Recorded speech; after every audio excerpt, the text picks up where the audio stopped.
experiences throughout the first day of the event. Tammy is an amazing clarity person.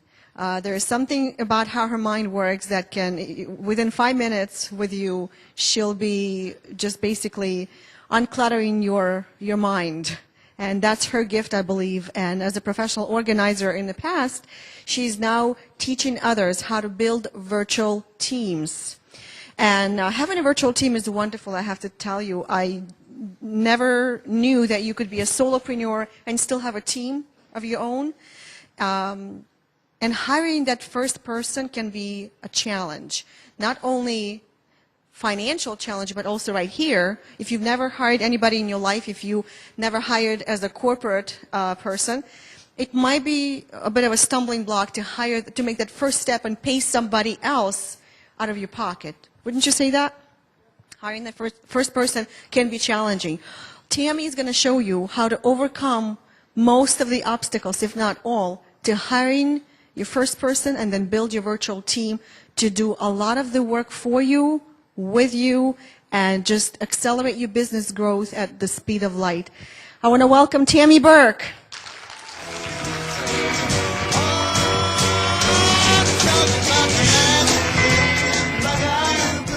I want to ask you one question, and that is, do you want to double your income in the next 30 days? Anybody? Yeah, cool. I'm going to share with you the story of me with my team and what I've built, and I'm going to talk to you about how you can do that on a shoestring budget. You don't have to have a lot of money to outsource, and I think that's a belief that a lot of people have.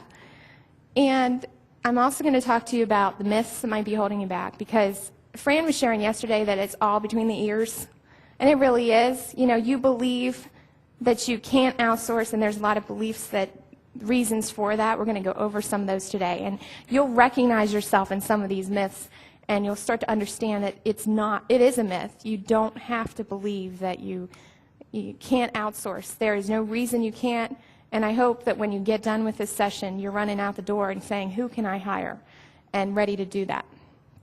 I'm also going to share with you a wonderful resource, and actually, when I talked to Milana about it, she said, you have to come to my summit and you have to tell everybody about this resource, because nobody knows about this resource. And I was like, okay, I'll come, I'll do it, because it's something that has really excited my business. It's inspired me, and it was funny. As soon as I hired somebody, I went, wow, this is so amazing. I have somebody working for me right now, and that in and of itself, mindset shift, can make you start to work harder, because all of a sudden you have other people making money for you and contributing to your success. So let's talk about that. Let's go into some of the myths. The first myth is that it's too expensive to hire. Does anybody feel that way? Too expensive to outsource? It's okay. You could feel that way. I did feel that way. I was starting out in my business, and I was like, I really can't afford to hire a virtual assistant or a virtual team member to help me with anything. And what was funny is I was talking to my coach, and I had this bunch of, this database of names that I needed to get into the computer. And of course, I believed that I should be the person to do that, because of course I can type, and I know how to use Excel. And that's the danger. When you know how to use all these programs, sometimes you believe you should do everything for yourself. So I had this database of names, and I was talking to my coach, and he's telling me, hey, I found somebody online I'm going to be working with. I'm picking between 3 people, and I think I'm going to choose the lady, and she's $2 an hour. And I was like, what? What do you mean $2 an hour? There's nobody that works for that, right? He's like, yeah, she's over in the Philippines, and she's going to work for me. I'm like, how do you meet these people? Where did you go? And he's just telling me where he went, and I'll share that a little bit later. But it was so funny, because I kind of got this feeling in me like, well, I want to hire somebody at that rate. I want to find somebody. I got to find something to do. There's something this person can do for me. So I went into my office and I looked at this stack of paperwork, and I'm like, oh, she could do data entry for me. She could do this Excel spreadsheet. So I had it electronically into my computer, and I actually had it in there. I just had printed out the paperwork. And so I went on and I posted, and I got 250 applicants for my position within 24 hours. They found me instead of me finding them. And I was just amazed. And so quickly I whittled it down because, you know, there's plenty of people out there who say, yeah, I'll do this for you for $20 an hour. And you're thinking to yourself, well, you know, if there's this other person that's going to do it for $2 an hour, I'm going to see what they have to offer. And there were some exceptional candidates at that price point. So I found somebody, she was $1.88 an hour. And I gave her the job, I gave her the work, I told her what I needed to do. It was 8 p.m. on a Tuesday night, and on Wednesday morning I wake up, I open my laptop, it's 8 a.m., and she has an email, it's done. I don't know about you, but best words to an entrepreneur that you can hear is, it's done, and I was just stunned. I couldn't believe it, so I go in and it really was. There was this beautiful spreadsheet of it being done. Now, I could speak that she did a wonderful job because it's 6 months later, and I didn't find any errors in what she had done. So she did a great job. And my husband turned to me and he said, can she clean our house?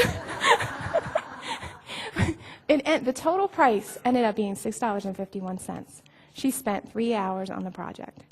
So if you feel that it's too expensive to outsource, you need to get that out of your head. That's a myth. Great quality can be found for a good price, depending on what you're going to outsource. So maybe the question is, at this point, can you afford not to hire someone to do the job for you? So the next myth is I'm going to have to waste time training. I don't want to train somebody. I don't want to teach them how to do something. This belief can really hold you back from growing your business and getting to the next level and then beyond. If you're worried about training somebody or thinking that you're going to need to learn the program, I think Milana had mentioned that last night, learn the program and then train somebody else how to do it. Don't do that. They probably already know how to use the program, and what you want to do is you want to find people who do. You want to find people who are familiar already with what you are working with, and they can train you on how to use it if you need that training. Otherwise, they'll just take care of it for you. So just find them. You find them based on their skills. When I worked as an administrative assistant, I did administrative assistant for 11 years, and I worked for a judge. And it was funny because he thought I knew how to do everything. And really, I knew how to find the people who knew how to do what I needed to do, or what knowledge that he needed. So he would say, hey, can you find out something for me? And I'd say, okay. And I'd call somebody, and I'd say, hey, what's going on with this? And they'd tell me. And then I'd go in, and I would tell him, this is what's going on. And he was like, you know everything. And no, I didn't. And really, that's the case with you, too, as a business owner. Don't know everything. Just know how to find the people who can get the information for you and do it for you. Another myth is I only need one person. His example is perfect. You know, here you are with one person, and they're wonderful, and it's hard to aspire to reach that person and, you know, to get somebody that then can replace this wonderful person that you had. But the problem with that is that you never know what's going to happen. If they go on vacation, or if they decide they don't want to be a virtual assistant anymore, or they don't want to work that way anymore, maybe they can't even support their family on the income they're getting. For some reason, they decide to go and quit the business. All of a sudden, you don't have anybody. I made this mistake. I hired somebody, and I felt like I needed somebody in my office. You know, everybody feels like they have to have somebody right there with them, you know, just to hold their hand and to walk them through any processes. And when I hired her, again, I had to train her on things. I spent time showing her how to use QuickBooks, showing her how to use my contact management program. And had I based on hiring on skills and found the person who what I now do is find the person who already is familiar and then use them based on their skills that they're familiar with. You can be much more efficient if you find someone that already has the skills. And they'll just say, can I have your username and password? And you'll say, wow, they know what they're doing. Now, this brings to mind the Good to Great philosophy. If anybody's read Good to Great by Jim Collins, that book talks about you want to get the right people on the bus, the right people, and then you want to put them in the right seats. And as I was coming here, I was listening to an MP3 of Nicole Dean, and she was talking about outsourcing, and she said that you want to find people who, as you're hiring them, you'll notice that you'll say, I want a customer service rep. And you'll interview them, and you'll start to find out that their skill set is in a completely different area. Like she, for example, was looking for a customer service representative and found that the person was a search engine optimization wizard.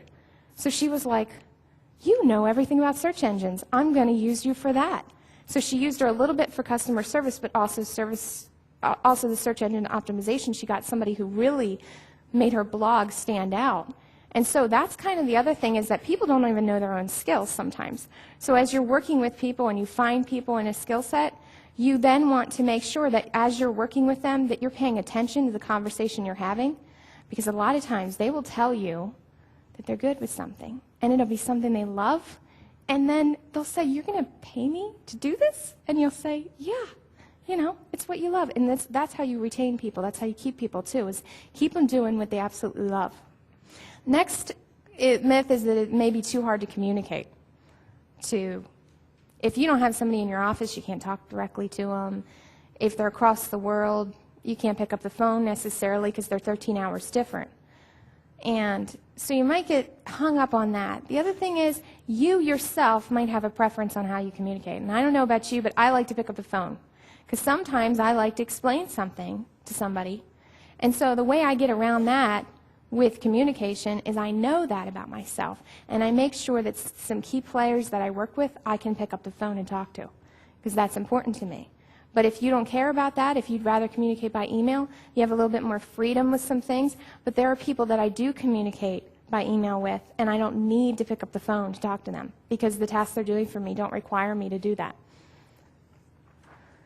So you also can get clear on what you want. I don't know if you, with entrepreneurs, sometimes we get this thought, and immediately we go, oh, that's a great idea.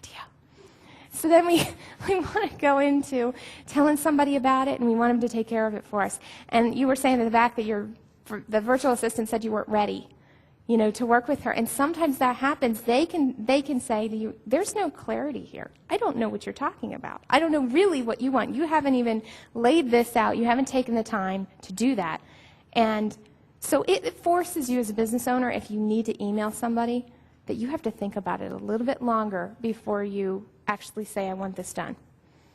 And you also eliminate the need for water cooler talk. That's the beauty of working with virtual team, is that you do have a little bit of that if you talk to them on the phone, but you can eliminate a lot of that time that you would pay someone to just hang out. Because we all need a break. You're people. You're not robots.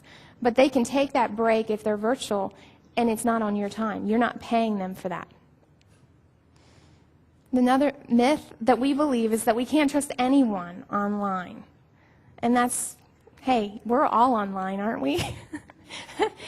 We're all people, and there are people out there that you cannot trust online. And that's how we base that opinion. But the thing is that you have to realize there are ways that you can trust people. You can meet really great people online, and we all have. We've worked with people online, and we found it to be a pleasant experience. So base it on that, and also base it on the fact that communication is very important. And I think Pamela was talking about this last night, is that you can see through the monitor. There's something about paying attention to what people are doing. You can tell if somebody's trustworthy or not. And there's a lot of ways to see that online. There's also the references. As she was sharing with us, you have a way to check with people and see, are these people trained? Do they know what they're doing? And then you talk to a friend, or you talk to a colleague, and you say, hey, have you hired somebody from this site? Can you recommend somebody to me? And you can ask them at that time. It's really important to say, what did they do for you? Because they might be great in one area. Again, it's skill set. They might be great with doing one thing, but then the next thing they're not so great with. I had a virtual assistant who was great on the phone. She was a born receptionist, fabulous with it. When I asked her to do other tasks for me, she was just not so great.